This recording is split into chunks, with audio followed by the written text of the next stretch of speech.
ইসলাম কখনো শুধু মুখে দুটো সাক্ষ্যদানের নামই হতে পারে না। আল্লাহ তাআলা ছাড়া কোনো মাবুদ নেই একথা শুধু মুখেই বলা হবে, অথচ এর মূল তত্ত্ব ও তাৎপর্য অনুসরণ করা হবে না, তাকে ইসলাম বলা যাবে না।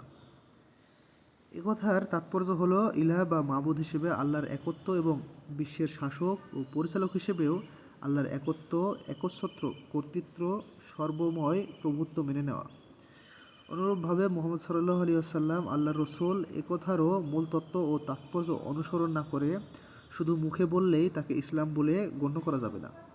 একথার তাৎপর্য ও মূল তত্ত্ব হলো মুহাম্মদ সাল্লাল্লাহু আলাইহি ওয়াসাল্লাম তার প্রভুর কাছ থেকে মানুষের পার্থিব জীবনে বাস্তবায়নের জন্য যে বিধিবিধান ও জীবন ব্যবস্থা এনেছেন তাকে সর্বতোভাবে মানা এবং তার অনুসরণ করা।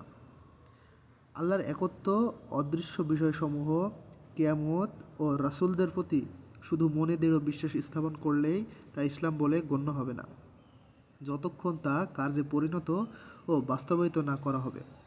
অনুরূপভাবে ইসলাম শুধু আনুষ্ঠানিক ইবাদত, তপজপ, নৈতিক পরিশুদ্ধি ও আধ্যাত্মিক তপস্যার মধ্যে সীমাবদ্ধ নয়।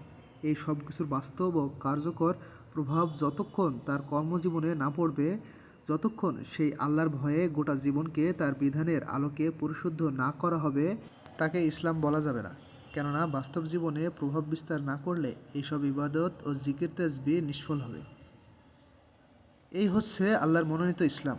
কিছু মানুষের প্রবৃত্তির খেয়ালখুশি যাকে ইসলাম বলে, অথবা ইসলামের শত্রু বা তাদের ক্রিয়করা যাকে ইসলাম বলে, তা ইসলাম নয়।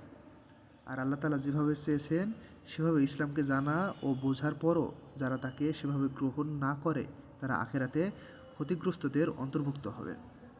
আল্লাহ তাআলা তাদেরকে কখনো সুপথ দেখাবেন না এবং আযাব থেকে অব্যাহতিও দেবেন না।